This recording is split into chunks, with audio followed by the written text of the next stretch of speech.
नमस्कार दोस्तों, आप सभी का इस चैनल में फिर से बहुत बहुत स्वागत है। तो आज के सेशन में हम लोग डिस्कस करने वाले हैं बीपीएससी 71st प्रारंभिक परीक्षा का प्रैक्टिस सेट नंबर 6, जो कि आपका खान ग्लोबल स्टडीज़ यानी खान सर का यह प्रैक्टिस सेट होगा। तो इस बुक में आपको 20 प्रैक्टिस सेट दिए गए हैं, जिसमें हम लोग का यह प्रैक्टिस सेट नंबर 6 है, यानी वीडियो नंबर 6 है। तो इस जो सभी आपका प्रैक्टिस सेट हैं वो आपके नए परीक्षा प्रारूप पर आधारित हैं, जैसा कि आपको ये दिया हुआ है, और सभी प्रश्नों का जो है संक्षिप्त एवं सारगर्भित नवीन तथ्यों पर आधारित व्याख्या भी दिया हुआ है। तो चलिए हम लोग अपना प्रैक्टिस सेट नंबर 6 स्टार्ट करते हैं। तो प्रैक्टिस सेट नंबर 6 स्टार्ट करने से पहले अगर आप लोगों ने चैनल को सब्सक्राइब नहीं किया तो प्लीज़ दोस्तों चैनल को सब्सक्राइब कर दीजिए, क्योंकि जो आपका प्रैक्टिस सेट है वो एग्ज़ाम पॉइंट ऑफ व्यू से काफ़ी इंपॉर्टेंट है। हर एक एग्जाम से पहले टेस्ट सीरीज़ का अपना अलग ही महत्व होता है, और 1 से लेकर 5 टेस्ट सीरीज जो है हम लोग पिछले अलग अलग वीडियो में कवर कर चुके हैं। तो आप हमारे चैनल स्टडी लूप पे विजिट कीजिए, वहाँ एक प्लेलिस्ट बना हुआ है 71st बीपीएससी टेस्ट सीरीज करके, वहाँ पे आपको सभी प्रैक्टिस सेट प्राप्त हो जाएगा। तो चलिए अब हम लोग देखते हैं क्या है आपका प्रैक्टिस सेट नंबर 6 का पहला प्रश्न, कि निम्नलिखित में से किस अधिनियम ने कलकत्ता में सदर निजामत अदालत नामक अपील की एक नई अदालत की स्थापना किया। तो किस अधिनियम ने, तो वो अधिनियम था रेगुलेटिंग एक्ट, जो कि 1773 ईस्वी में आया था। तो देखिए यहाँ दिया हुआ है कि ब्रिटिश संसद द्वारा पारित रेगुलेटिंग एक्ट जो 1773 की एक महत्वपूर्ण विशेषताएं हैं, इस अधिनियम ने बंगाल के गवर्नर जनरल को जो है बंगाल के गवर्नर जनरल के रूप में पदोन्नत किया। ठीक है, गवर्नर को जो है गवर्नर जनरल के रूप में पदोन्नत किया। ठीक है, और दूसरा जो है कलकत्ता में सदर निजामत अदालत नामक अपील की एक नई अदालत की स्थापना की। सो ये आपका ऑप्शन नंबर डी इसका राइट आंसर होगा। रेगुलेटिंग एक्ट 1773 के इस अधिनियम से स्थापना हुआ। चलिए दूसरा नंबर का प्रश्न है कि फ्रांस और ब्रिटेन में कपड़ा बनाने वाले दूसरे देशों के डाई की तुलना में भारत में उत्पादित नील को क्यों पसंद करते थे। तो नील को जो पसंद किया जाता था, क्योंकि जो है भारत का जो नील होता है वो अन्य देशों की डाई की तुलना में एक समृद्ध नीला रंग का उत्पादन किया जाता था, जो कि निरस्त्र था। ठीक है, इस कारण जो है आपको भारत में उत्पादित नील को पसंद करते थे, यानी ऑप्शन नंबर सी इसका करेक्ट आंसर हो जाएगा दूसरे नंबर के प्रश्न का। तीसरा नंबर का प्रश्न आपका क्या है कि निम्नलिखित कथनों पर विचार कीजिए और इनमें से कौन सा सही है। तो इनमें से कौन सा स्टेटमेंट सही है वो आपको बताना है। तो आपका 2 स्टेटमेंट दिया हुआ है। पहला स्टेटमेंट है कि रैयतवाड़ी व्यवस्था की शुरुआत सर थॉमस मुनरो ने 1820 ईस्वी में किया। तो ये आपका स्टेटमेंट पहला तो सही हो जाएगा। इस व्यवस्था ने सरकार को भूमि के प्रभारी जमींदारों से निपटने की अनुमति दी और उन्हें नई भूमि के अधिग्रहण और छोड़ने की स्वतंत्रता दी। तो जी नहीं दोस्तों, यह जो है आपका रैयतवाड़ी व्यवस्था से संबंधित यह कथन आपका सही नहीं है, यह फॉल्स कथन है। सो सिर्फ जो है आपका पहला जो स्टेटमेंट है वो जो है आपका यह सही है। तो केवल एक स्टेटमेंट सही है, यानी ऑप्शन नंबर बी इसका राइट आंसर हो जाएगा, 3 का बी। और देखिए आपको क्यों इसका जो दूसरा स्टेटमेंट फॉल्स होगा, कि इस प्रणाली ने राज्य सरकार को जो है राजस्व संग्रह के लिए सीधे किसान रैयत से निपटने की अनुमति दी, और इसने किसानों को खेती के लिए नई भूमि छोड़ने या अधिग्रहण करने की स्वतंत्रता दी। ठीक है, ये है आपका दूसरा स्टेटमेंट, इस कारण पहला स्टेटमेंट सिर्फ सही होगा। नेक्स्ट है आपका 4 नंबर का प्रश्न देखिए, कि किस राजा को अंतिम मुगल राजा कहा गया था और उसके वंशजों में से किसी को भी लॉर्ड कैनिंग द्वारा राजा के रूप में मान्यता नहीं दी गई थी। तो उस राजा का नाम है बहादुर शाह जफरी। तो बहादुर शाह जफरी जो है वो लॉर्ड कैनिंग जो है वो अंतिम मुगल राजा कहा गया था, और लॉर्ड कैनिंग के द्वारा राजा के रूप में मान्यता नहीं दी गई उनके बाद। ठीक है, तो इस कारण जो है ऑप्शन नंबर सी बहादुर शाह जफरी का करेक्ट आंसर हो जाएंगे, जो कि अंतिम मुगल राजा होंगे। लॉर्ड कैनिंग ने यह फैसला लिया था 1856 ईस्वी में। ठीक है, और नेक्स्ट जो होगा वो मृत्यु के बाद उनके किसी भी वंशज को राजा के रूप में मान्यता नहीं दी जाएगी, उनके वंशज को जो है राजकुमार के रूप में मान्यता दिया जाएगा, राजकुमार कहा जाएगा। यह लॉर्ड कैनिंग ने कहा था। तो बहादुर शाह जफरी 4 का सी इसका करेक्ट आंसर हो जाएगा। 5 नंबर का प्रश्न देखिए, कि विद्रोह के नेताओं के संदर्भ में कौन सा सही है। तो विद्रोह के नेता के संदर्भ में कौन कौन सा स्टेटमेंट सही है।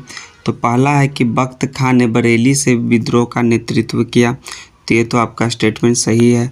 और दूसरा है आपका कि लखनऊ के एक पुराने जमींदार वीर कुंवर सिंह विद्रोहियों में शामिल हो गए। तो ये तो लखनऊ के पुराने जमींदार वीर कुंवर सिंह नहीं थे, वो तो आरा के थे। तो ये आपका स्टेटमेंट फॉल्स है। तीसरा है कि अहमदुल्ला शाह एक मौलवी फिरोजाबाद से विद्रोह के दौरान अंग्रेज़ों से लड़ने के लिए आए थे। तो ये भी आपका स्टेटमेंट ट्रू है। तो 1 और 3 दोनों स्टेटमेंट ट्रू होगा, दूसरा फॉल्स हो जाएगा। तो सही आपका 1 और 3 ऑप्शन नंबर डी है। तो ऑप्शन डी इसका राइट आंसर है 5 नंबर के प्रश्न का। 6 नंबर है कि पाइकाओं ने किसके नेतृत्व में अंग्रेज़ों के खिलाफ विद्रोह का झंडा फहराया था। तो पाइकाओं ने जो है बख्शी जगबंधु विद्याधर के नेतृत्व में अंग्रेज़ों के खिलाफ विद्रोह का झंडा फहराया था। इस कारण ऑप्शन नंबर ए इसका करेक्ट आंसर हो जाएगा। और पाइका जो है अनिवार्य रूप से उड़ीसा के गजपति शासकों के किसान मिलिशिया थे, जिन्हें शांति के समय में खेती करते हुए युद्ध के समय राजा को सैन्य सेवा प्रदान किया। 7वां नंबर का प्रश्न है, निम्नलिखित कथनों पर विचार कीजिए और कौन से जो है किस व्यक्ति के बारे में यह बात किया गया है। ये तीनों स्टेटमेंट जो है आपका, तो वह आंध्र प्रदेश में विधवा पुनर्विवाह करने वाले पहले व्यक्ति थे।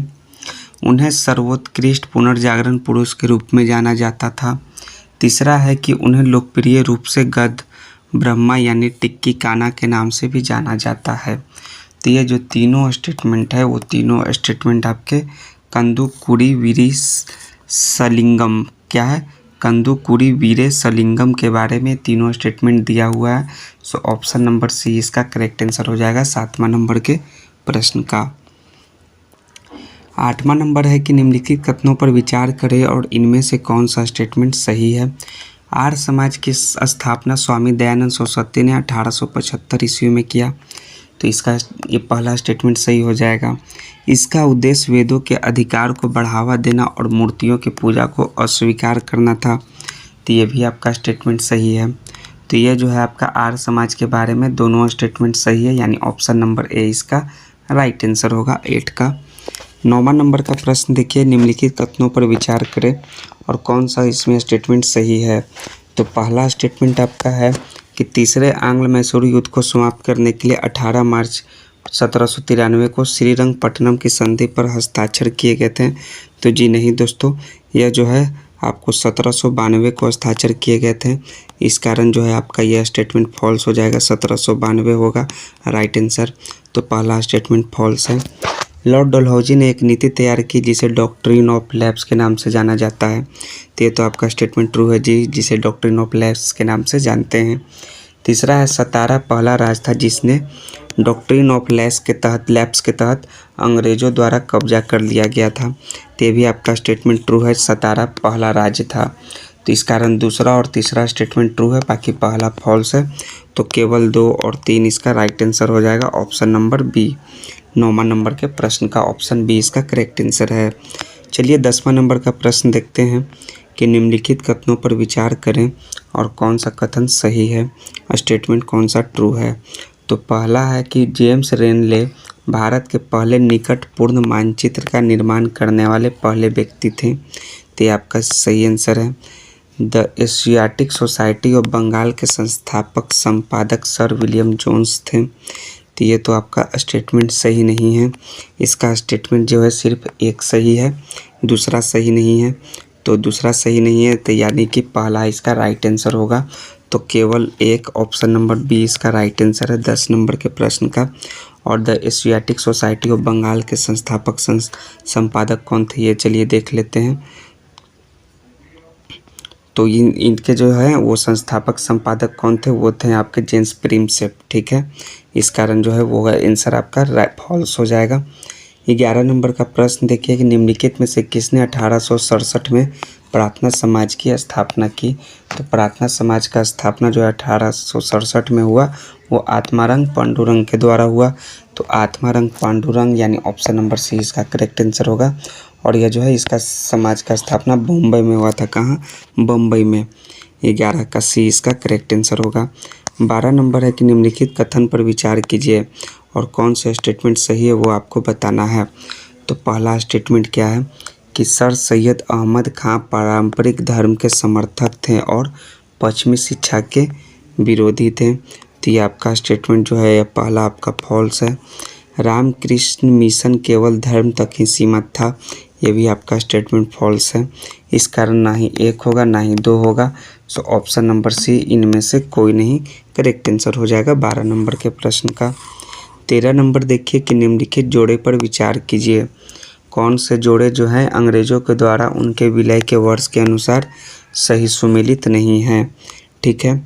तो नागपुर जो है 1853, ये आपका सही है।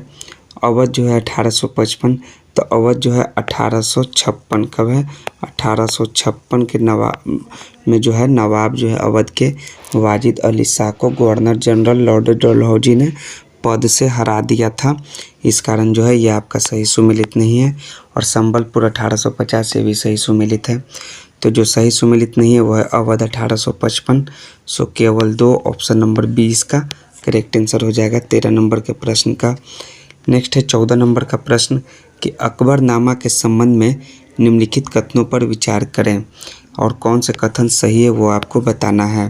तो अकबरनामा में पहला कथन है कि अबुल फजल द्वारा इसे 3 खंडों में लिखा गया, तो यह स्टेटमेंट ट्रू है। प्रथम 2 खंडों में अकबर के पूर्वजों का वर्णन है, ये भी आपका स्टेटमेंट ट्रू है। इसका तृतीय खंड आईने अकबरी अकबर के प्रशासन और अन्य पहलुओं से भी संबंधित है, तो ये तो आपका स्टेटमेंट फॉल्स है दोस्तों। अब इस कारण जो है केवल 1 और 2 इसका राइट आंसर होगा, 1 और 2। तो ऑप्शन नंबर 20 का करेक्ट आंसर है 14 नंबर के प्रश्न का, ठीक है। और पहला खंड जो है अकबर के पूर्वज से संबंधित है और दूसरे खंड में अकबर के शासन काल की घटनाओं को दर्ज किया गया है और तीसरा जो खंड है वो आईने अकबरी है, ठीक है। तो ऑप्शन नंबर इसका जो है बी 1 और 2 करेक्ट आंसर हो जाएगा। उत्तर प्राचीन काल के संबंध में निम्नलिखित कथनों पर विचार कीजिए, ठीक है। और कौन सा स्टेटमेंट सही है वो आपको सही नहीं है वो आपको बताना है, ठीक है। ये आपका फॉल्स स्टेटमेंट बताने के लिए कह रहा है। तो पौराणिक कथाएं और स्थानीय देवता जो है लोकप्रिय हो गए, ये आपका स्टेटमेंट सही है उत्तर प्राचीन काल में। और पुराणों के अनुसार केवल उच्च जाति के भक्त ही भगवान की कृपा प्राप्त कर सकते थे, तो ये आपका स्टेटमेंट जो है सही नहीं है। इस कारण केवल 2 इसका राइट आंसर हो जाएगा, ठीक है। चलिए नेक्स्ट है 16 नंबर का प्रश्न देखते हैं।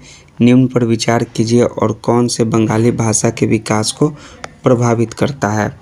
तो ना ही संस्कृत, ना ही मगधी, ना ही पर्शियन, ना ही प्राकृत, इन चारों में से कोई भी जो है बंगाली भाषा के विकास को प्रभावित नहीं करता है। इस कारण ऑप्शन नंबर डी इसका करेक्ट आंसर हो जाएगा। 17 नंबर का प्रश्न है कि निम्नलिखित कथनों पर विचार करें और कौन सा कथन सही है मुगल इतिहास के संदर्भ में।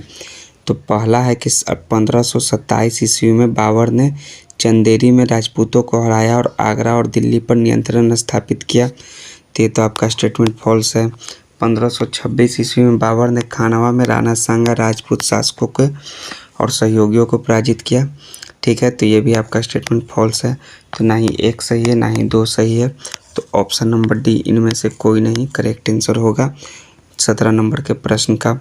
बाबर जो है 1526 से 30 और 1526 पानीपत में इब्राहिम लोदी और उसके अफगान समर्थक को हराया था और 1527 में खानवा में राणा सांगा राजपूत शासक और सहयोगियों को हराया और 1528 में चंदेरी में राजपूतों को हराया और उनकी मृत्यु से पहले आगरा और दिल्ली पर नियंत्रण स्थापित किया। ये था बाबर के रिलेटेड कुछ इम्पोर्टेंट फैक्ट। इस कारण जो है आपका जो है option number D right answer हो जाएगा। 18 नंबर का प्रश्न है कि निम्नलिखित कथनों पर विचार करें और कौन सा कथन सही है। तो पहला है कि वीर शैव आंदोलन जो है रामानुज ने प्रारंभ किया था, तो यह स्टेटमेंट आपका फॉल्स है। वीर शैव आंदोलन जो है बसवन्ना और अल्लमा प्रभु और अक्कम महादेवी जैसे उनके साथियों के द्वारा शुरू किया गया था। इस कारण जो है आपका पहला फॉल्स होगा, वे मूर्ति पूजा के विरोधी थे, तो ये आपका स्टेटमेंट ट्रू है। वीर शैव आंदोलन के जो वीर शैव से जो संबंधित हैं वे मूर्ति पूजा के विरोधी थे। इस कारण केवल 2 ऑप्शन जो सही है, सो ऑप्शन नंबर बी 18 नंबर का करेक्ट आंसर हो जाएगा। 19 नंबर है कि लघु चित्रकला के संबंध में निम्नलिखित कथन पर विचार करें और कौन सा कथन सही है वो आपको बताना है। तो वे छोटे आकार के चित्र हैं जो सामान्यतः कपड़े या कागज पर पानी के रंग के द्वारा बनाए जाते हैं, लघु चित्रकला, तो ये आपका स्टेटमेंट सही है।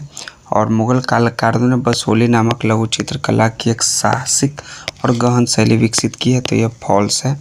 तो केवल एक इसका राइट आंसर हो जाएगा। इस कारण ऑप्शन नंबर ए इसका राइट आंसर है ए। 20वां नंबर का प्रश्न है कि प्राचीन भारत में अरिकामेंडू किस कार्य हेतु प्रसिद्ध था। तो अरिकामेंडू जो है वो तटीय बस्ती और व्यापार केंद्र के रूप में प्रसिद्ध था प्राचीन काल में। इस कारण ऑप्शन नंबर ए इसका करेक्ट आंसर हो जाएगा। 21 नंबर है कि संगम साहित्य के संदर्भ में मूवेंद्र कौन थे। मूवेंद्र जो थे वो थे शासक परिवारों के 3 प्रमुख, एक थे चेर, दूसरा चोल और तीसरा पांड्य, यानी ऑप्शन नंबर बी इसका करेक्ट आंसर हो जाएगा 21 का बी। 22 नंबर का प्रश्न देखिए कि इलाहाबाद स्तंभ शिलालेख निम्नलिखित में से किससे संबंधित है। तो इलाहाबाद स्तंभ शिलालेख जो है समुद्रगुप्त से संबंधित है और समुद्रगुप्त के जो है वो इसका जो रचना वो हरिसेन ने किया था, यानी हरिसेन। ऑप्शन नंबर डी इसका करेक्ट आंसर हो जाएगा हरिसेन। नेक्स्ट है 23 नंबर का प्रश्न कि चंद्रगुप्त द्वितीय के संदर्भ में निम्नलिखित कथनों पर विचार करें और कौन सा जो है गलत उत्तर का चयन कीजिए। तो गलत उत्तर कौन है कि उन्होंने 85 ईसा पूर्व में विक्रम संवत प्रारंभ किया था, तो जी नहीं, वो 58 ईसा पूर्व में शुरू किया गया था। इस कारण पहला स्टेटमेंट फॉल्स है और उन्हें विक्रम आदित्य के नाम से जाना जाता है, यह स्टेटमेंट ट्रू है। तो केवल एक जो है वो गलत रूट है, ऑप्शन नंबर ए इसका करेक्ट आंसर हो जाएगा 23 नंबर के प्रश्न का। 24 नंबर है कि न्याय, समानता और बंधुत्व के विचार भारतीय संविधान में पाए जाते हैं। तो पाए जाते हैं कहाँ में, प्रस्तावना में पाए जाते हैं। सो ऑप्शन नंबर सी इसका करेक्ट आंसर हो जाएगा आपका 24 का सी। 25 नंबर का प्रश्न है आपका कि लोकतंत्र शब्द 2 ग्रीक शब्दों से बना है, ठीक है। तो 2 ग्रीक शब्द कौन सा है, एक है आपका डोमेस, एक है क्रोटेस, यानी कि डोमेस और क्रोटेस जो है 2 शब्दों का अर्थ लोगों का अधिकार और लोकतंत्र के तहत लोगों की इच्छा सर्वोच्च होती है और नागरिक मतदान की अपनी शक्ति का प्रयोग कर सकते हैं, यानी डेमोक्रेटिक हो गया आपका दोनों को जोड़ने से। इसे हिंदी में लोकतंत्र कहेंगे। सो ऑप्शन नंबर बी इसका 25 का बी करेक्ट आंसर है। 26 नंबर का प्रश्न देखिए क्या है कि सरकार एक प्रणाली है जो संगठन को शासित करती है। तो वो देश को जो है देश के संगठन को वो शासित करती है। देश यानी कि ऑप्शन नंबर सी इसका करेक्ट आंसर हो जाएगा, देश शासित होता है। 27 नंबर है कि मानवाधिकारों की सार्वभौम घोषणा में मताधिकार को मानव अधिकार घोषित किया गया है। तो आर्टिकल 21 में जो है सार्वभौम घोषणा जो है अनुच्छेद 21 में मताधिकार को मानवाधिकार घोषित करती है। इस कारण अनुच्छेद 21 इसका 27 का राइट आंसर हो जाएगा। नेक्स्ट है, चलिए 28 नंबर का प्रश्न देखते हैं क्या है कि संसदीय सरकार के रूप में भी जाना जाता है। तो संसदीय सरकार के रूप में जो है वो कैबिनेट सरकार को, उत्तरदायित्व सरकार को और सरकार के वेस्टमिनिस्टर को रूप में जाना जाता है संसदीय सरकार को, यानी ए बी सी उपयुक्त सभी ऑल आंसर इसका राइट हो जाएगा। Option number D correct answer है 28 का। नेक्स्ट है 29 नंबर के भारत में से लोकतंत्र की व्यवस्था का पालन किया जाता है। तो भारत में से वो पालन किया जाता है प्रतिनिधियों के द्वारा जो लोकतंत्र की व्यवस्था का पालन किया जाता है। सो ऑप्शन नंबर 20 का करेक्ट आंसर हो जाएगा 29 नंबर के प्रश्न का। 30 नंबर का प्रश्न है कि निम्नलिखित में से कौन सी विशेषता राष्ट्रपति प्रणाली से संबंधित नहीं है। कौन सा जो है इसका विशेषता जो है वो राष्ट्रपति प्रणाली से संबंधित नहीं है। और आपका प्रधानमंत्री का शासन, तो राष्ट्रपति का शासन होता है, प्रधानमंत्री शासन नहीं। बाकी एकल कार्यपालिका, एकल सदस्यता और निचले सदन का विघटन प्रतिबंधित है। ये सभी जो है राष्ट्रपति प्रणाली से संबंधित है और प्रधानमंत्री का शासन नहीं है। इस कारण ऑप्शन नंबर ए 30 का करेक्ट आंसर हो जाएगा, ठीक है। 31 के बाद 31 नंबर का प्रश्न देखिए कि संघीय सरकार में क्या होते हैं। तो संघीय सरकार में जो है आपका सभी शक्तियां और कार्य जो है केंद्र सरकार और क्षेत्रीय सरकार में निहित है और सभी शक्तियां जो है केंद्र सरकार और क्षेत्रीय सरकार में विभाजित हैं। संघीय सरकार में ए और बी दोनों हैं। सो ऑप्शन नंबर बी इसका करेक्ट आंसर हो जाएगा दोनों। नेक्स्ट है आपके 32 नंबर की पंचायती राज व्यवस्था में सभी स्तरों पर महिलाओं के लिए कितने पद आरक्षित हैं? तो महिलाओं के लिए जो है 1/3 पद आरक्षित है सभी स्तरों पर पंचायती राज व्यवस्था में। तो 1/3 यानी ऑप्शन नंबर ए इसका करेक्ट आंसर हो जाएगा 32 नंबर के प्रश्न का। 33 नंबर है कि औपनिवेशिक शासन के अंतर्गत आर्थिक विकास के संदर्भ में निम्नलिखित कथनों पर विचार कीजिए और उपयुक्त कथनों में से कौन से कथन सही है यानी ट्रू स्टेटमेंट कौन सा वो आपको बताना है। तो पहला है कि अंग्रेजी शासन की स्थापना से पूर्व भारत की अपनी स्वतंत्र अर्थव्यवस्था थी। तो ये आपका स्टेटमेंट ट्रू है, भारत की अपनी जो है स्वतंत्र अर्थव्यवस्था थी। यह ऑप्शन नंबर 1 आपका पहला स्टेटमेंट सही है। औपनिवेशिक शासकों की आर्थिक नीतियां शासित देश और वहां के लोगों के आर्थिक हितों के संरक्षण और संवर्धन से प्रेरित थी। तो ये तो आपका ये स्टेटमेंट जो है सरासर फॉल्स है। तो केवल आपका स्टेटमेंट नंबर 1 जो है वो राइट आंसर है। तो केवल 1 यानी ऑप्शन नंबर ए इसका 33 का राइट आंसर हो जाएगा। 34 है कि निम्नलिखित में से कौन सा कार्यक्रम ग्रामीण अवस्थापना विकास कोष जिसे शॉर्ट में RIDF के नाम से जानते हैं उसके अंतर्गत नहीं आता है। वो कार्यक्रम कौन सा है? वो है ग्रामीण उद्योग जो है ग्रामीण अवस्थापना विकास कोष के अंतर्गत नहीं आता है। So option number D 34 number के प्रश्न का करेक्ट आंसर हो जाएगा। नेक्स्ट है 35 नंबर का प्रश्न, देखिए क्या है। 35 है कि औपनिवेशिक शासन काल में व्यावसायिक और आधिकारिक संरचना के संदर्भ में निम्नलिखित कथनों पर विचार कीजिए। तो पहला स्टेटमेंट क्या है कि इस काल में सेवा क्षेत्रक विनिर्माण क्षेत्रक की तुलना में अधिक रोजगार उपलब्ध कराता था। तो ये तो स्टेटमेंट ट्रू है। औपनिवेशिक शासन काल के अंतर्गत देश में रेलों, पत्तनों, जल परिवहन और डाक तार जैसी सेवाओं का विकास जन सामान को अधिक सुविधाएं देने के उद्देश्य से किया गया था। तो ये तो आपका स्टेटमेंट फॉल्स है। भारत में रेल की शुरुआत ने लोगों को भू क्षेत्रीय एवं सांस्कृतिक व्यवधानों को कम कर आसानी से लंबी यात्राएं करने के अवसर दिए। तो ये तो स्टेटमेंट ट्रू है आपका। भारत में रेल की शुरुआत से भारतीय कृषि के व्यावसायीकरण को बढ़ावा मिला। तो ये भी स्टेटमेंट ट्रू है। तो 1, 3 और 4 जो है आपका सही कथन है। तो केवल जो है आपका 1, 3, 4 ऑप्शन नंबर सी इसका करेक्ट आंसर हो जाएगा 35 नंबर के प्रश्न का। नेक्स्ट है चलिए 36 नंबर का प्रश्न देखते हैं कि नए आर्थिक नीति के तहत औद्योगिक क्षेत्र में किए गए सुधारों से संबंधित नीचे दिए गए कथनों पर विचार कीजिए, कौन से स्टेटमेंट सही है। तो निजी क्षेत्रों के लिए सभी उद्योगों के लिए लाइसेंसिंग व्यवस्था को समाप्त कर दिया गया। तो यह स्टेटमेंट फॉल्स है। सार्वजनिक क्षेत्र के सभी आरक्षित उद्योगों को निजी क्षेत्र के लिए खोल दिया गया। ये भी आपका स्टेटमेंट फॉल्स है। तो ना ही एक कथन सही और ना ही दूसरा स्टेटमेंट सही है। तो ऑप्शन नंबर डी इसका राइट आंसर हो जाएगा, ना ही 1 ना ही 2। नेक्स्ट है 36 के बाद 37 नंबर के विश्व व्यापार संगठन की स्थापना का मुख्य उद्देश्य है। तो इसका जो प्रमुख उद्देश्य है कि विश्व के सभी देशों को व्यापार में समान अवसर सुलभ कराना, इसका प्रमुख उद्देश्य WTO वर्ल्ड ट्रेड ऑर्गेनाइजेशन का। सो ऑप्शन नंबर सी 37 का करेक्ट आंसर होगा। 38 नंबर का प्रश्न है कि भारत में निर्धनता के अवसर स्तर का आकलन किया जाता है। तो निर्धनता के स्तर का आकलन किया जाता है परिवार के उपभोग और व्यय के आधार पर। तो ऑप्शन नंबर सी इसका 38 का करेक्ट आंसर हो जाएगा।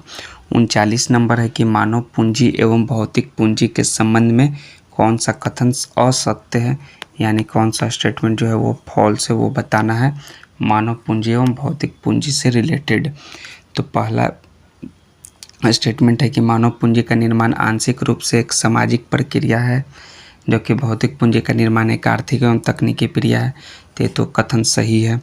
मानव पूंजी अदृश्य होती है और भौतिक पूंजी सदृश, यह स्टेटमेंट सही है। मानव पूंजी से केवल एक व्यक्ति लाभान्वित होता है, जबकि भौतिक पूंजी का लाभ सारे समाज को प्राप्त होता है। तो आपका स्टेटमेंट फॉल्स है कि मानव पूंजी से केवल एक व्यक्ति को लाभान्वित होता है, इससे भी बहुत व्यक्ति लाभान्वित होते हैं। इस कारण जो है आपका यह स्टेटमेंट जो है आपका फॉल्स है, असत्य है। इस कारण जो है 39 का सी इसका करेक्ट आंसर हो जाएगा। नेक्स्ट है 40 नंबर के निम्नलिखित कथनों पर विचार करें और कौन से कथन सत्य हैं। तो पहला स्टेटमेंट है केवल शहरी क्षेत्रों में पुरुषों की श्रम शक्ति की भागीदारी महिलाओं से अधिक है। तो ये आपका स्टेटमेंट जो है वो आपका फॉल्स है। और नियत रोजगार यानी कैजुअल वेज लेबर में महिलाओं का अंश पुरुषों से अधिक है, तो ये आपका स्टेटमेंट ट्रू है। तो केवल दूसरा स्टेटमेंट जो है वो सही है, तो बी इसका करेक्ट आंसर हो जाएगा 40 नंबर के प्रश्न का।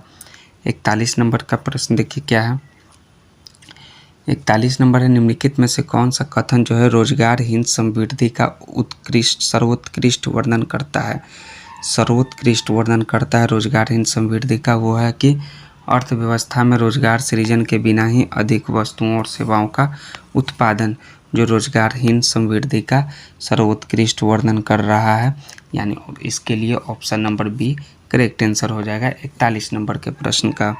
नेक्स्ट है, चलिए 42 नंबर का प्रश्न देखते हैं कि हस्तांतरण भुगतान उन भुगतानों को संदर्भित करता है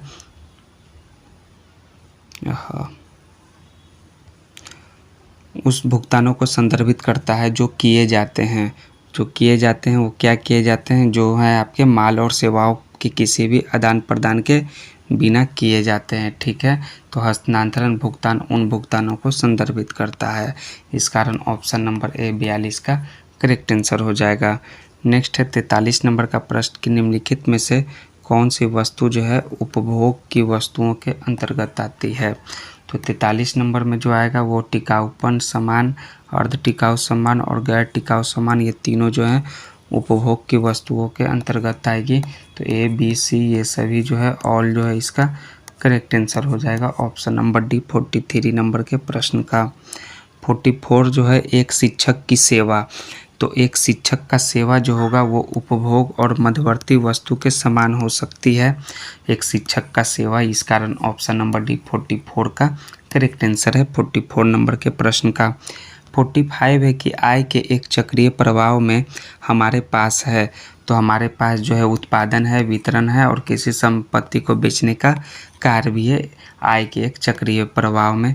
तो हम लोग का इसका जो राइट आंसर होगा ऑप्शन नंबर डी, इनमें से सभी ऑल 45 का डी करेक्ट आंसर है।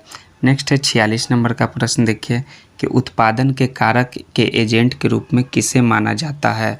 तो उत्पादन के कारक के एजेंट के रूप में जो है वो परिवार को माना जाता है, फैमिली को माना जाता है, इस कारण जो है ऑप्शन नंबर ए 46 का करेक्ट आंसर हो जाएगा परिवार।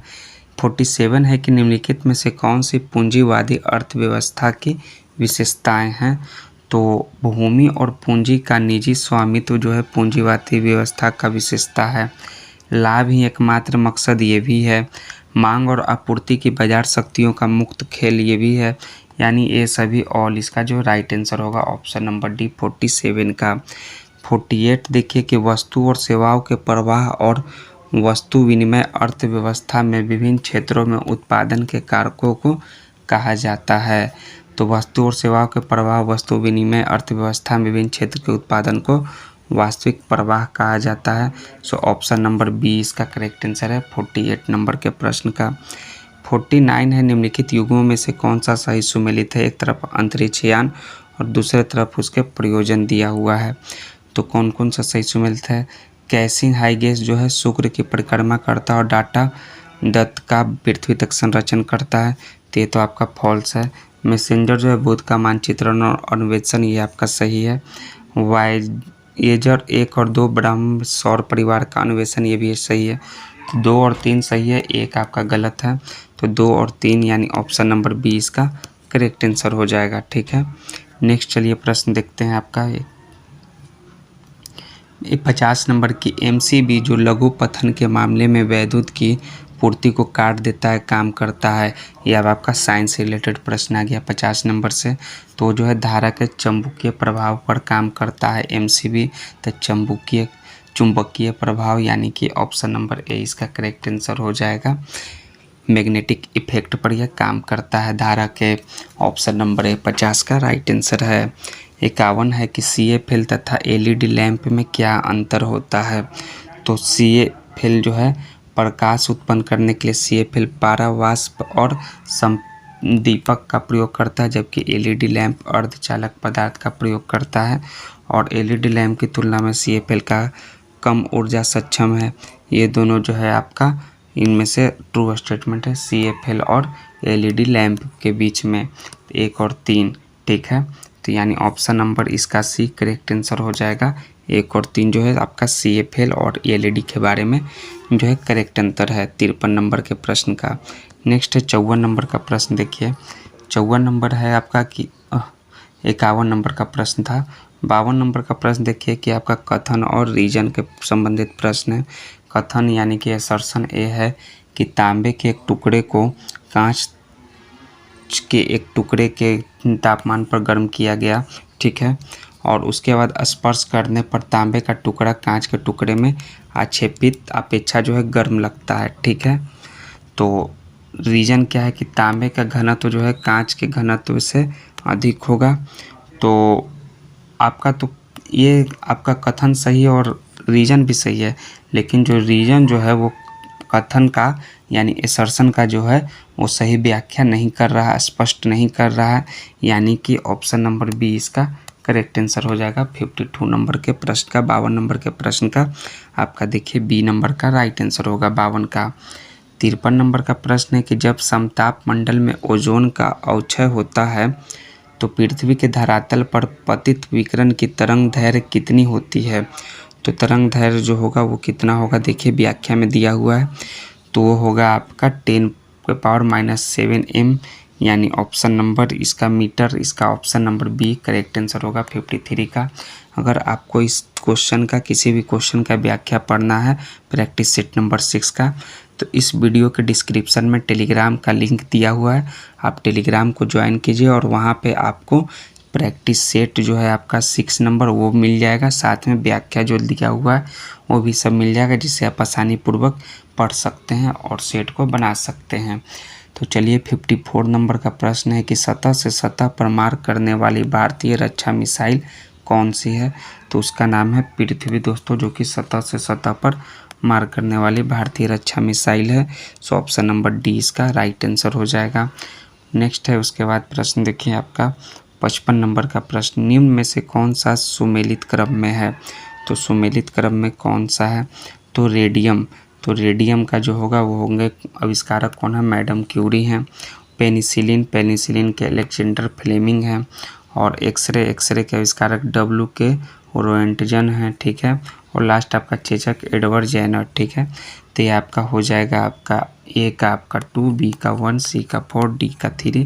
तो ऑप्शन नंबर ए आपका 55 का करेक्ट आंसर हो जाएगा। 56 नंबर का प्रश्न देखिए क्या है कि सूर्य पर ऊर्जा का निर्माण होता है। तो ऊर्जा का निर्माण जो होता है वो नाभिकीय संलयन के द्वारा होता है, ना कि नाभिकीय विखंडन के द्वारा। तो नाभिकीय संलयन यानी ऑप्शन नंबर बी इसका करेक्ट आंसर है। सूर्य पर ऊर्जा का निर्माण संलयन के द्वारा होता है, यानी option number B correct answer है। 57 नंबर का प्रश्न है कि साइक्लोट्रॉन किसको त्वरित करने के लिए प्रयुक्त किया जाता है। तो साइक्लोट्रॉन जो है वो प्रोटॉन को जो है त्वरित करने के लिए प्रयुक्त किया जाता है। तो प्रोटॉन इसका correct answer option number B होगा 57 नंबर के प्रश्न का। 58 है कि सही सुमेलित कीजिए, कौन जो है सही सुमेलित है वो आपको बताना है। तो पहला आपका फैदोमीटर से जो है हम लोग समुद्र की गहराई को मापते हैं, ठीक है। दूसरा आपका क्या है बैरोमीटर से हम लोग क्या मापते हैं, वायुमंडल की दाब। तीसरा आपका क्या है हाइग्रोमीटर से क्या है वायुमंडल की आर्द्रता मापते हैं। और लास्ट आपका अल्टीमीटर बचा, उससे जो है हम लोग ऊंचाई मापते हैं। तो आपका क्या हो जाएगा, ए का आपका 4, बी का 1, सी का 2 और डी का 3। ऑप्शन नंबर बी 58 का राइट आंसर है। 59 नंबर, निम्नलिखित कथनों पर विचार कीजिए। द्रवित प्राकृतिक गैस को अत्यधिक शीत ताप तथा उच्च दाब में द्रवित किया जाता है, जिसमें विशेष रूप से अभिकल्पित पात्रों में उसका संग्रहण अथवा परिवहन सुसाध्य हो सके। दूसरा कथन है कि भारत में प्रथम LNG टर्मिनल हासन में निर्मित हुआ, ठीक है। तो आपका ये 2 स्टेटमेंट दिया हुआ है 59 में। और क्या पूछ रहा है, तीसरा नंबर क्या है आपका कि द्रवित पेट्रोलियम गैस से प्राकृतिक गैस द्रवों का पृथक्करण किया जाता है और इनमें जो है इथेन, प्रोपेन, ब्यूटेन तथा प्राकृतिक गैसोलीन का सम्मिलित होता है। तो ये भी स्टेटमेंट फॉल्स है और आपका सेकंड स्टेटमेंट भी फॉल्स है। सिर्फ जो है आपका फर्स्ट स्टेटमेंट जो है वो आपका सही होगा, ठीक है। कौन सा होगा, सिर्फ पहला स्टेटमेंट सही होगा 59 नंबर के प्रश्न का। तो 59 का आपका ए इसका राइट आंसर हो जाएगा। और क्यों होगा 59 का ये ये आपका देखिए यहाँ पर आपका दिया हुआ है व्याख्या। तो आपको व्याख्या पढ़ने के लिए टेलीग्राम को ज्वाइन करना होगा और इसका लिंक जो है इस वीडियो के डिस्क्रिप्शन में दिया होगा। वहाँ पे आप ज्वाइन कीजिए हम लोग का टेलीग्राम के चैनल को और PDF और व्याख्या प्राप्त कीजिए। 60वां नंबर का प्रश्न है कि स्टील को कठोर रखने के लिए इनमें से किसकी वृद्धि की आवश्यकता होती है। तो जो होता है वो कार्बन की वृद्धि की आवश्यकता होती है स्टील को कठोर रखने के लिए। तो कार्बन की मात्रा यानी ऑप्शन नंबर ए 60 का करेक्ट आंसर होगा। 61 नंबर है कि निम्नलिखित में से कौन सा समान ताप पर ठोस अवस्था में रहता है। तो समान ताप पर ठोस अवस्था में जो है वो आयोडीन रहता है। कौन? आयोडीन। आयोडीन जो है एक रासायनिक तत्व है और हमारे आहार के प्रमुख पोषक तत्वों में से एक है। तो आयोडीन यानी ऑप्शन नंबर सी इसका 61 का राइट आंसर है। 62 है कि हेलोजन में सबसे अधिक अभिक्रियाशील है। तो सबसे अधिक अभिक्रियाशील फ्लोरीन, क्लोरीन, ब्रोमीन, आयोडीन और स्टीन है। इसमें सर्वाधिक जो है फ्लोरीन होती है। तो फ्लोरीन इसका option number A correct answer हो जाएगा 62 का ए। 63 नंबर का प्रश्न देखिए कि कार्बन की मात्रा अधिकतम होती है। तो कार्बन की मात्रा जो है किस में होती है? वो होती है आपका ढलवा लौह में, यानी कि ढलवा लोहा में जो है इसमें जो है 2% से लेकर 4% तक अधिक कार्बन संग्रामी वाले समूह पाए जाते हैं। तो यह जो है ढलवा लौह ऑप्शन नंबर ए 63 का करेक्ट आंसर हो जाएगा। 64 है कि एल्युमिनियम धातु को प्राप्त किया जाता है। तो एल्युमिनियम धातु को प्राप्त किससे किया जाता है? वो किया जाता है बॉक्साइट से। बॉक्साइट जो है इसका एक प्रमुख अयस्क है, इस कारण बॉक्साइट इसका option number C right answer हो जाएगा 64 का। 65 है कि डॉक्टर, कलाकार एवं मूर्तिकार कैल्शियम सल्फेट का उपयोग करते हैं जिसका लोकप्रिय नाम है। तो कैल्शियम सल्फेट का लोकप्रिय नाम है प्लास्टर ऑफ पेरिस, जो जिप्सम से बना होता है। तो इसका option number D right answer हो जाएगा 65, किससे? जिप्सम से बना हुआ होता है। 66 नंबर का प्रश्न है कि अति मुलायम खनिज टाल्क यानी कि सोप स्टोन मुक्त है। तो सोप स्टोन मुक्त क्या है? वो है मैग्नीशियम सिलिकेट है। तो मैग्नीशियम सिलिकेट यानी ऑप्शन नंबर डी 66 का करेक्ट आंसर हो जाएगा। नेक्स्ट है 67 नंबर का प्रश्न, निम्नलिखित में विश्व यानी यूनिवर्स में कौन सर्वाधिक पाया जाने वाला तत्व है। तो सबसे ज़्यादा जो है हाइड्रोजन पाया जाता है विश्व में। तो हाइड्रोजन यानी option number A correct answer है और यह जो है सबसे हल्का है और सबसे पहला तत्व है। ऑप्शन नंबर ए 67 का राइट आंसर होगा। 68 है कि रेडियो एक्टिविटी का आविष्कार किया था। तो रेडियो एक्टिविटी का आविष्कार किसने किया था? तो इसका आविष्कार किया था बैकुरल ने। किसने? बैकुरल ने। तो बैकुरल इसका राइट आंसर हो जाएगा ऑप्शन नंबर डी। 69 नंबर का प्रश्न देखिए और देखिए कुछ भी आविष्कारक के बारे में दिया हुआ है जो ऑप्शन में है। तो इसका व्याख्या पढ़ने के लिए आप डिस्क्रिप्शन में टेलीग्राम का लिंक दिया है, वहाँ से ज्वाइन कीजिए और PDF को प्राप्त कीजिए और सेट को बनाइए और पढ़िए। 69 है कि निम्न में से कौन सी दवा एक पीड़ाहारी है। तो पीड़ाहारी है वो है आपका नावलजीन। नावलजीन जो है वो दुख को हर लेता है, यानी ऑप्शन नंबर सी इसका करेक्ट आंसर है 69 नंबर के प्रश्न का। 70 है कि मधुमक्खी कॉलोनी के सदस्य एक दूसरे को किस प्रकार पहचानते हैं। तो ये जो है स्मेल से पहचानते हैं, यानी कि गंध से। So option number C 70, option number A 70 का करेक्ट आंसर होगा, गंध के द्वारा पहचानते हैं। 71 है कि फसल लॉगिंग विधि है। तो फसल लॉगिंग विधि क्या है? वो है आपका फसलों उत्पादन के लिए पोषक तत्व की आवश्यकता जानने के लिए पौधा विश्लेषण जो है किया जाता है फसल लॉगिंग के द्वारा। इस कारण ऑप्शन नंबर बी 71 का राइट आंसर होगा। 72 है कि कुछ समुद्री जंतु एवं कीट अंधेरे में अपने शरीर से प्रकाश उत्पन्न करते हैं, इस परिघटना को कहते हैं। तो इस परिघटना को बायोल्यूमिनेसेंस कहा जाता है, जो है स्वयं प्रकाश उत्पन्न करते हैं। इस कारण ऑप्शन नंबर बी इसका 72 का राइट आंसर हो जाएगा, बायोल्यूमिनेसेंस। 73 है कि जब शरीर में निर्जलीकरण होता है तो पदार्थ जो सामान्य रूप से शरीर से लुप्त हो जाता है वो पदार्थ का नाम है सोडियम क्लोराइड। NaCl जो है समान रूप से शरीर से लुप्त हो जाता है। इस कारण ऑप्शन नंबर सी 73 का करेक्ट आंसर हो जाएगा। 74 नंबर का प्रश्न देखिए क्या है कि भारतीय पशु चिकित्सा विज्ञान अनुसंधान संस्थान अवस्थित है। तो यह अवस्थित कहाँ है? वो अवस्थित है बरेली में। तो बरेली यानी ऑप्शन नंबर इसका ए करेक्ट आंसर हो जाएगा 74 नंबर के प्रश्न का। भारतीय पशु चिकित्सा विज्ञान अनुसंधान संस्थान बरेली में स्थित है। 75 है कि कौन सा जीवित ऊतक उच्च वर्गीय पौधों में जैव पोषक वाहक का कार्य करता है, तो करता है आपका फ्लोएम। फ्लोएम जो है आपका जैव पोषक वाहक का कार्य करता है, इस कारण ऑप्शन नंबर बी 75 का करेक्ट आंसर है। 76 है सूची 1 को सूची 2 से मिलान कीजिए। तो पहला आपका क्या है कि विश्व तपेदिक दिवस, तो विश्व तपेदिक दिवस जो है 24 मार्च को मनाया जाता है। विश्व एड्स दिवस 1 दिसंबर।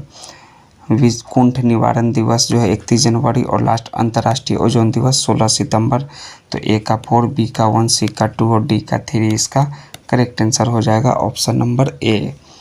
नेक्स्ट है 77 के जलाशयों में यूट्रिफिकेशन होता है, तो जलाशयों में जो यूट्रोफिकेशन होता है वो किसके द्वारा होता है, तो जलाशयों में यूट्रिफिकेशन जो है वो नाइट्रोजीनियस पोषक तत्वों एवं ऑर्थोफॉस्फेट के अधिक के कारण जो है जलाशयों में यूट्रोफिकेशन होता है, इस कारण ऑप्शन नंबर डी इसका करेक्ट आंसर हो जाएगा 77 का।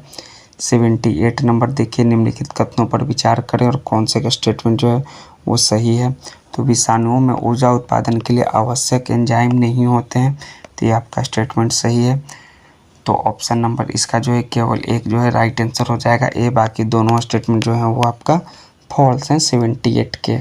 ठीक है, 79 नंबर का प्रश्न देखिए क्या है कि भारतीय सर्वेक्षण विभाग निम्न में से किसके अधीनस्थ हैं, तो ये जो है आपके विज्ञान एवं प्रौद्योगिकी मंत्रालय के अधीनस्थ हैं। सो ऑप्शन नंबर डी इसका करेक्ट आंसर हो जाएगा 79 नंबर के प्रश्न का। 80 नंबर का प्रश्न देखिए कि 1912 ईस्वी में महाद्वीपीय विस्थापन सिद्धांत का प्रस्ताव किसने रखा था, तो इसका प्रस्ताव जो है अल्फ्रेड वेगनर ने रखा था 1912 में महाद्वीपीय विस्थापन सिद्धांत का प्रस्ताव। सो 80 नंबर का आपका correct answer option number B हो जाएगा। नेक्स्ट चलिए 81 नंबर का प्रश्न देखते हैं क्या है कि सामान्यतः जो है पृथ्वी की सतह से ऊंचाई बढ़ने के साथ तापमान में घटोतरी होती है, क्योंकि जो इसका कारण है कि वायुमंडल पृथ्वी की सतह से केवल ऊपर की ओर गर्म हो सकता है और ऊपरी वायुमंडल में हवा कम घनी होती है, इस कारण जो है तापमान में घटोतरी होती है। तो केवल 1 और 3 इसका राइट आंसर हो जाएगा ऑप्शन सी। दूसरा नंबर जो है आपका फॉल्स स्टेटमेंट है। 81 नंबर का। 82 नंबर है कि निम्नलिखित में से कौन सा नगर सुपीरियर झील पर स्थित है, तो कौन सा नगर स्थित है सुपीरियर झील पर, वो नगर का नाम है डुलुथ। डुलुथ जो है वो सुपीरियर झील पर स्थित है, इस कारण ऑप्शन नंबर डी इसका करेक्ट आंसर है 82 का। 83 है सूची 1 को सूची 2 से मिलाएं, तो विंढाक। तो विंढाक का जो राजधानी, विंढाक कहाँ की राजधानी है दोस्तों, वो है आपका नामीबिया का। ठीक है, तो है आपका नामीबिया का। अकरा जो हो जाएगा वो हो जाएगा आपका घाना, और फिर नैरोबी केन्या, और लुसाका जो है वो जाम्बिया। ठीक है, ये सभी राजधानी से सही सुमेलित हैं। तो आपका जो हो जाएगा ए का 2, बी का 3, सी का 1 और डी का 4। सो ऑप्शन नंबर बी इसका करेक्ट आंसर हो जाएगा इस प्रश्न का 83 का। 84 नंबर का है कि उत्तर पूर्वी भारत के पहाड़ी एवं जंगली क्षेत्रों में निम्नलिखित में से कौन सा एक प्रजातीय समूह पाया जाता है, उसका नाम है मंगलोइड प्रजाति। मंगलोइड प्रजाति जो है उत्तर पूर्वी भारत के पहाड़ी एवं जंगली क्षेत्रों में पाया जाता है। सो ऑप्शन नंबर सी इसका करेक्ट आंसर हो जाएगा। 85 नंबर है कि आपका निम्नलिखित राज्यों के समूह में कौन एक तेलंगाना राज्य की सीमा बनाता है, तो तेलंगाना राज्य का सीमा जो है वो महाराष्ट्र, कर्नाटक, आंध्र प्रदेश एवं छत्तीसगढ़ ये चारों बनाते हैं। तो आपका ऑप्शन नंबर ए इसका राइट आंसर हो जाएगा 85 नंबर के प्रश्न का। 86 नंबर है कि कोरी क्रीक निवेशिका स्थित है, तो कहाँ स्थित है, वो है आपके कच्छ के रण में स्थित है कोरी क्रीक निवेशिका। सो ऑप्शन नंबर डी इसका करेक्ट आंसर हो जाएगा 86 नंबर का। 87 नंबर नीचे दिए गए मानचित्र पर ध्यान दीजिए, ये देखिए आपका मानचित्र है भारत का, और भारत के जो तटीय क्षेत्र पर ये भाग द्योतित करते हैं, तो भारत के तटीय क्षेत्र पर ये भाग द्योतित करते हैं अंतर्जलीय उच्चावच रेखा को ये द्योतित करते हैं। ठीक है, तो ऑप्शन नंबर डी इसका करेक्ट आंसर हो जाएगा। नेक्स्ट है उसके बाद 88 नंबर, निम्नलिखित हिमनदों में से कौन सा उत्तराखंड के कुमाऊं प्रक्षेप में अवस्थित है? तो कुमाऊं उत्तराखंड के वो है आपका मिलाम। मिलाम जो है ग्लेशियर कुमाऊं हिमालय के एक प्रमुख ग्लेशियर है और उत्तराखंड के पिथौरागढ़ जिले में अवस्थित है। इस कारण से जो है आपका मिलाम ऑप्शन सी 88 का राइट आंसर हो जाएगा। नेक्स्ट है 89 के अल नीनो के संबंध में निम्नलिखित कथनों पर विचार करें। और यह पेरू के तट के साथ एक गर्म महासागरीय धारा के आवधिक विकास के लिए दिया गया एक नाम है जो पेरू की ठंडी धारा के अस्थायी प्रतिस्थापन के रूप में होती है। तो ये आपका अल नीनो से रिलेटेड ट्रू स्टेटमेंट है। अल नीनो की उपस्थिति से समुद्र की सतह के तापमान में वृद्धि होती है और इस क्षेत्र में वे व्यापारिक पवनों को कमज़ोर कर देती है। तो ये भी आपका स्टेटमेंट सही है। तो दोनों जो कथन है वो सही हो जाएगा। और जो है आपका स्टेटमेंट ट्रू है 89 नंबर के प्रश्न का। 89 उसके बाद 90 यानी 90 नंबर का प्रश्न है, निम्नलिखित में से कौन सी पहाड़ियाँ राजस्थान में विंध्य पर्वत श्रेणी का विस्तार है? तो विंध्य पर्वत श्रेणी का विस्तार वो है मुकंदरा की पहाड़ी यानी मुकुंदवाड़ा की पहाड़ी, जो भी बोलिए। सो ये इसका 90 का राइट आंसर हो जाएगा। मुकुंदवाड़ा की पहाड़ी जो है वो राजस्थान में विंध्य पर्वत श्रेणी का विस्तार है। 90 के बाद 91 है कि भारत के निम्नलिखित राज्यों में समूहों में से कौन सा समूह पाकिस्तान से सीमा बनाता है? तो पाकिस्तान से सीमा कौन बनाता है? वो आपका गुजरात, राजस्थान, पंजाब, जम्मू एवं लद्दाख ये सभी बनाते हैं। तो आपका जो है आपका 20 का राइट आंसर हो जाएगा ऑप्शन नंबर बी 91 नंबर के प्रश्न का। 92 नंबर है, निम्नलिखित में से कौन सा भारतीय राज्य कर्क रेखा के उत्तर में स्थित है? तो कर्क रेखा के उत्तर में जो है वो मणिपुर स्थित है। तो मणिपुर यानी कि ऑप्शन नंबर 20 का करेक्ट आंसर हो जाएगा। ठीक है, ये 92 नंबर के प्रश्न का 93 है, निम्नलिखित कथनों पर विचार करें और नीचे दिए गए कूट का सही प्रयोग करके चुनें।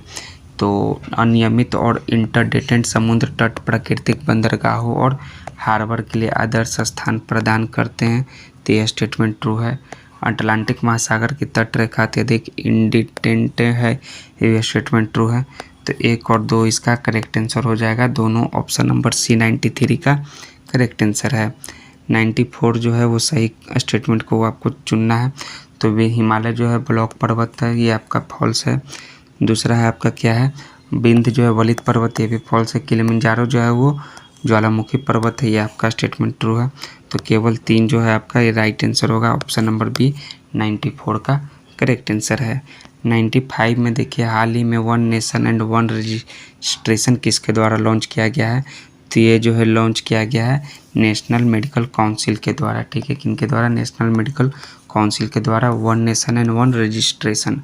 जो ऑप्शन नंबर ए इसका 95 का करेक्ट आंसर हो जाएगा। 95 के बाद 96 नंबर का प्रश्न देखिए, सेट नंबर 6 का। हाल ही में भारतीय वायुसेना के पूर्वी वायु कमांड द्वारा शिलोंग में आयोजित वार्षिक कमांड अभ्यास का नाम क्या है?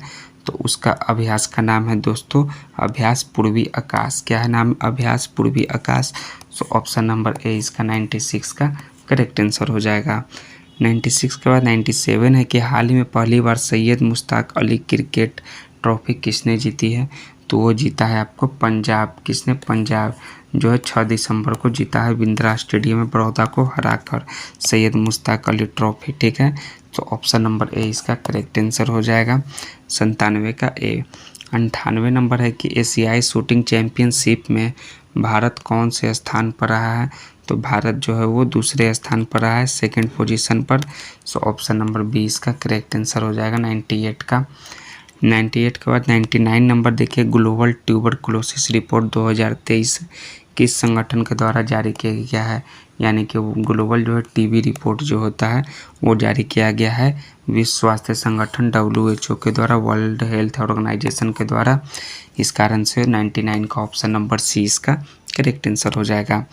100 नंबर का प्रश्न देखिए, यह जो है आपका सेट नंबर 6 का आपका 100वां प्रश्न कि आयुर्वेद दिवस कब मनाया गया है?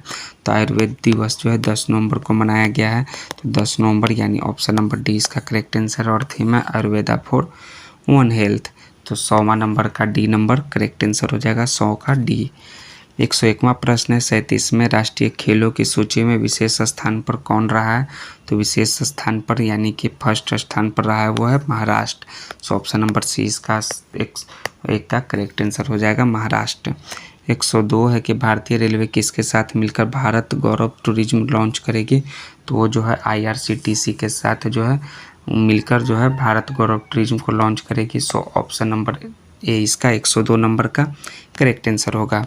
103 है कि बंगाल की खाड़ी में उठे चक्रवात का नाम क्या है, तो उस चक्रवात का नाम जो था मिचली था। बंगाल की खाड़ी में जो उठा चक्रवात था तो मिचली, यानी ऑप्शन नंबर ए 103 का करेक्ट आंसर है। और इसका नामकरण जो है मालदीव ने किया है। किसने? मालदीव ने। 104 है कि किस राज्य की सरकार ने स्कूल समय में न्यू एजुकेशन पॉलिसी के अनुसार बदलाव करने की घोषणा की है, तो स्कूल समय में जो बदलाव करने की घोषणा की है वो राज्य सरकार का नाम है यूपी गवर्नमेंट, यानी उत्तर प्रदेश की सरकार।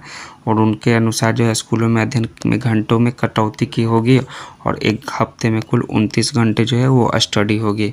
इस कारण से ऑप्शन नंबर सी 104 का करेक्ट आंसर होगा। 104 के बाद 105 नंबर का प्रश्न देखिए क्या है। 105 है कि किस राज्य के अंतर्देशीय मत्स्य पालन के लिए सर्वश्रेष्ठ राज्य का पुरस्कार दिया गया है? किस राज्य को दिया गया है अंतर्देशीय मत्स्य पालन के लिए? वो राज्य है यूपी ही। कौन सा? उत्तर प्रदेश राज्य ही है, तो उत्तर प्रदेश ऑप्शन बी 105 का करेक्ट आंसर हो जाएगा। 106 नंबर देखिए, किस राज्य ने छोल मछली को राज्य मछली घोषित किया है? तो छोल मछली को राज्य मछली जो है गुजरात ने घोषित किया है। किसने? गुजरात ने। तो गुजरात इसका राइट आंसर हो जाएगा आपका ऑप्शन नंबर सी 106 नंबर का। 107 नंबर का प्रश्न देखते हैं क्या है। हाल ही में सी बकरथन को GI टैग प्रदान किया गया है, तो इसका संबंध किससे है? ठीक है, तो सी बकरथान, तो सी बकरथान का जो संबंध है वो किस राज्य से है? वो है आपका लद्दाख से है। तो लद्दाख यानी कि ए इसका राइट आंसर हो जाएगा। लद्दाख पश्मीना से है। सो ऑप्शन नंबर ए इसका करेक्ट आंसर है 107 नंबर के प्रश्न का। 108 है कि Gyanodaya express college on wheels की शुरुआत किस राज्य से की गई है? तो इसकी शुरुआत जो है वो जम्मू एंड कश्मीर J&K से किया गया है। तो 108 नंबर के प्रश्न का आपका सी इसका करेक्ट आंसर हो जाएगा 108 का जम्मू एंड कश्मीर। 109 नंबर है कि हाल ही में नीति आयोग ने राइज कार्यक्रम शुरू किया, जी किसके सहयोग से किया गया था राइज कार्यक्रम? तो ये जो है आपका ऑस्ट्रेलिया के सहयोग से यह कार्यक्रम शुरू किया गया है। तो ऑप्शन नंबर ए 109 नंबर के प्रश्न का करेक्ट आंसर हो जाएगा ऑस्ट्रेलिया। 110 नंबर का प्रश्न देखिए कि भारत के सर्वोच्च न्यायालय की पहली महिला न्यायाधीश का निधन हो गया है, वह थी। तो पहली महिला न्यायाधीश क्या थी? कौन थी? वो थी फातिमा बीवी थी, भारत की पहली सर्वोच्च न्यायालय की पहली महिला न्यायाधीश। सो 110 का आपका ऑप्शन नंबर सी इसका करेक्ट आंसर हो जाएगा। 111 है कि हाल ही में भारत नेपाल की सेनाओं के बीच कौन सा संयुक्त अभ्यास जो है प्रारंभ किया जा रहा है? तो प्रारंभ किया जा रहा है सूर्य किरण 17 का आयोजन। सो ऑप्शन नंबर डी इसका करेक्ट आंसर होगा 111 का। 112 नंबर का प्रश्न है कि BBC के प्रेरक और प्रभावशाली 100 वुमेन लिस्ट में कितने भारतीय महिलाओं को जगह मिली है? तो प्रेरक और प्रभावशाली 100 वुमेन लिस्ट में टोटल 4 महिलाओं को इसमें जगह मिली है। 4 में पहला जो है अभिनेत्री दिया मिर्जा, दूसरा क्रिकेटर हरमनप्रीत कौर, तीसरा फोटोग्राफर आरती कुमार राव और चौथा तिब्बतीय बौद्ध नन जेसुतनामा तेंजिन पाल्मो जो हिमाचल प्रदेश की है। चारों को जो है 100 वुमेन लिस्ट में जगह मिली है BBC के। तो 112 नंबर का सी इसका करेक्ट आंसर हो जाएगा। 113 है पहली बार खेलो इंडिया पैरा गेम्स का आयोजन किस शहर में किया जाएगा? तो इसका आयोजन जो है दिल्ली शहर में किया जाएगा और इसके घोषणा केंद्रीय खेल मंत्री अनुराग सिंह ठाकुर के द्वारा किया गया है, यानी 113 का सी करेक्ट आंसर है। 114 नंबर का प्रश्न देखिए क्या है। 114 है कि विश्व के पहले 3D मंदिर का अनावरण किस राज्य में हुआ है? तो इसका अनावरण जो है तेलंगाना राज्य में किया गया है और यह मंदिर अप्सूजा इंफ्राटेक ने बनाया है। तो ऑप्शन नंबर ए 114 का करेक्ट आंसर है। 115 है कि भारतीय संविधान दिवस कब मनाया जाता है? तो यह मनाया जाता है 26 नवंबर को हर साल, यानी ऑप्शन नंबर ए इसका करेक्ट आंसर हो जाएगा 115 से। और यह जो है 2015 से जो है हर साल 26 नवंबर को भारतीय संविधान दिवस मनाया जाता है। जातिवाद पर आधारित आतंकवादी सेना की राजनीति निम्नलिखित राज्य से बाहर है। तो जातिवादी पर आधारित आतंकवादी सेना की राजनीति जो है वो बिहार राज्य में, किस राज्य में है? वो बिहार राज्य में है। सो ऑप्शन नंबर ए इसका करेक्ट आंसर हो जाएगा 116 का बिहार। 117 है कि बिहार को काटकर एक पृथक वनांचल राज्य का बनना संभव है, तो वह जो है संवैधानिक औपचारिकता को संपन्न करके जो है एक पृथक वनांचल राज्य का बनना संभव है। सो सी इसका करेक्ट आंसर हो जाएगा 117 का। 118 है कि बिहार राज्य में गरीबी रेखा के नीचे लोगों को अधिकतम संख्या होने का क्या कारण है, तो अधिकतम संख्या होने का कारण है भूमि सुधारों की असफलता, राजनीतिक इच्छा का अभाव और श्रमिक वर्ग की अधिक संख्या। ये जो गरीबी रेखा के नीचे लोगों की अधिकतम संख्या होने का ये सभी कारण है, और इसका जो है कारण जो है रीजन राइट आंसर होगा ऑप्शन नंबर डी 118 नंबर के प्रश्न का। 119 है कि बिहार की सीमा से लगने वाली भारत के राज्यों की संख्या है, तो भारत के कितने राज्य की संख्या है, वो है आपके टोटल 3 है। कितने? 3। एक है झारखंड, एक है पश्चिम बंगाल और एक है यूपी, और एक नेपाल जो है वो देश लगता है। इस कारण से आपका जो है आपका 4 जो है आपका राइट आंसर हो जाएगा। एक जो है देश है और 3 आपके राज्य है। सो ऑप्शन नंबर ए इसका राइट आंसर है 119 का। 120 है कि बिहार की 1981 से 91 के दशक में जनसंख्या का वृद्धि दर क्या है, तो है आपका 23.54%। सो ऑप्शन नंबर सी 120 का करेक्ट आंसर हो जाएगा। 121 है कि बिहार से होकर जाने वाला राष्ट्रीय राजमार्ग है, तो राष्ट्रीय राजमार्ग का नाम है NH-22, ठीक है, जो ये बिहार में भारत एवं नेपाल की सीमा पर स्थित है। सो ऑप्शन नंबर सी इसका करेक्ट आंसर हो जाएगा। 122 नंबर का प्रश्न है कि बिहार में स्टील प्लांट का केंद्र कहाँ पर है, तो बिहार में स्टील प्लांट का केंद्र कहाँ पर है, तो बिहार में तो ये नहीं है दोस्तों, बिहार नहीं, या जो है पहले झारखंड में है, तो झारखंड के वो जो है रांची में स्टील प्लांट का केंद्र है। इस कारण से ऑप्शन नंबर 20 का करेक्ट आंसर है, क्योंकि जो है 15 नवंबर 2000 ईस्वी को बिहार से जो झारखंड वो अलग हो गया था 2000 में 15 नवंबर को। तो झारखंड ऑप्शन नंबर 20 का राइट आंसर होगा। 123 का इसका क्या है कि बिहार में पागल खाना कहाँ पर स्थित है, तो ये बिहार में नहीं, फिर ये झारखंड में है, जो कि रांची में स्थित है। कहाँ? अब जो है झारखंड में रांची में स्थित है। ऑप्शन नंबर डी इसका करेक्ट आंसर है। क्वेश्चन भी बनाने वाले गजब बना रहे हैं। 124 नंबर है कि पुराना बिहार का कितना प्रतिशत जमीन लेकर झारखंड राज्य बना है, तो वो जो है आपका 45.85% जमीन लेकर जो है एक नया राज्य बना है। सो ऑप्शन नंबर बी इसका करेक्ट आंसर हो जाएगा 124 का बी, लगभग आधा हिस्सा लेकर, ठीक है। 125 नंबर है कि बिहार में निम्न जिलों में सबसे बड़ा जिला कौन सा है, तो सबसे बड़ा जिला जो है वो पटना जिला है, ठीक है। तो पटना जिला है, जो जनसंख्या के अनुसार जो है पटना जिला और क्षेत्रफल की दृष्टि से जो है वो होगा आपका पश्चिमी चंपारण होगा। इस कारण से इस ऑप्शन में पश्चिमी चंपारण नहीं दिया है, तो पटना इसका करेक्ट आंसर हो जाएगा। सबसे छोटा शेखपुरा और क्षेत्रफल की दृष्टि से जो है आपका जनसंख्या में शेखपुरा और क्षेत्रफल में जो है शिवहर है। 126 है नए बिहार राज्य में कुल जनसंख्या, तो है आपका 86.377 मिलियन, यानी ऑप्शन नंबर 20 का करेक्ट आंसर हो जाएगा। 127 है कि बिहार में शहरी आबादी कुल आबादी का कितना प्रतिशत है, तो कुल आबादी का जो है शहरी आबादी 13.14% है। सो ऑप्शन नंबर वो आपका 10.76% है शहरी आबादी। कितना है शहरी आबादी जो है कुल आबादी का 10.76 यानी 10.76% है। ऑप्शन नंबर ए इसका करेक्ट आंसर हो जाएगा।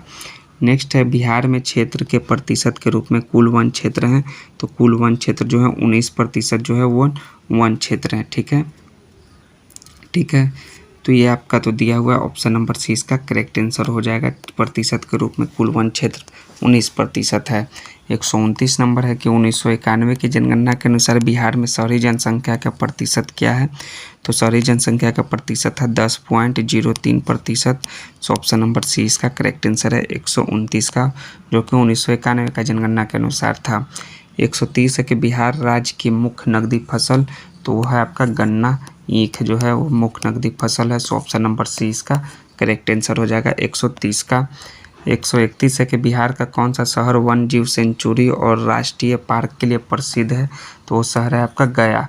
गया जो है वन जीव शहर और वन जीव सेंचुरी और राष्ट्रीय पार्क के लिए प्रसिद्ध है। सो ऑप्शन नंबर सी इसका करेक्ट आंसर हो जाएगा गया। 132 है कि दामोदर, कोयल और सुवर्ण रेखा नदियाँ निम्नलिखित में से किससे निकलती है, तो ये जो है छोटा नागपुर के पठार से निकलती है और ये झारखंड में बहती है। सो 132 का सी इसका करेक्ट आंसर हो जाएगा। 133 है कि दुनिया का सबसे ऊंचा रेलवे ब्रिज किस नदी पर बनाया गया है, तो वो बनाया गया है चिनाब नदी पर, जो कि जम्मू एंड कश्मीर में है। दुनिया का सबसे ऊंचा रेलवे ब्रिज है, ऑप्शन नंबर डी इसका राइट आंसर हो जाएगा। और ये जो है 359 मीटर ऊंचा से भी 35 मीटर ऊंचा है। कितना? 35 मीटर एफिल टावर से भी। और टोटल हाइट है 359 मीटर। बिहार का पहला रामसर स्थल, तो बिहार का पहला रामसर स्थल जो है कांवर झील है, वो कि बेगूसराय में है। सो ऑप्शन नंबर सी 134 का करेक्ट आंसर हो जाएगा। 135 नंबर का प्रश्न है कि ब्रह्म योनि हिल बिहार के किस जिले में स्थित है, तो यह जो है आपके गया में स्थित है ब्रह्म योनि झील। तो गया जिला यानी कि आपका ऑप्शन नंबर इसका जो है एक करेक्ट आंसर हो जाएगा ए 35 का। नेक्स्ट है आपका 36 नंबर के दिवंगत अभिनेता कुमुदलाल गांगुली, जिन्हें उनके मंचीय नाम अशोक कुमार से भी जाना जाता है, का जन्म बिहार के निम्नलिखित में से किस शहर में हुआ था, तो उनका जन्म जो है भागलपुर में हुआ था।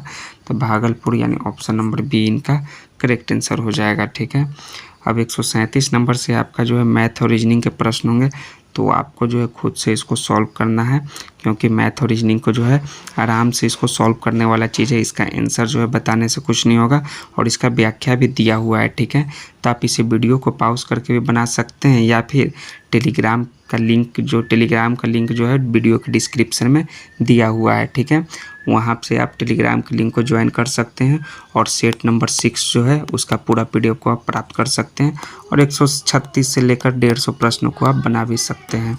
ठीक है, तो नेक्स्ट वीडियो में हम लोग सेट नंबर 7 लेकर मिलते हैं। जय हिंद दोस्तों, थैंक्स दोस्तों, और हाँ चैनल को सब्सक्राइब करना भी नहीं भूलिएगा। धन्यवाद दोस्तों।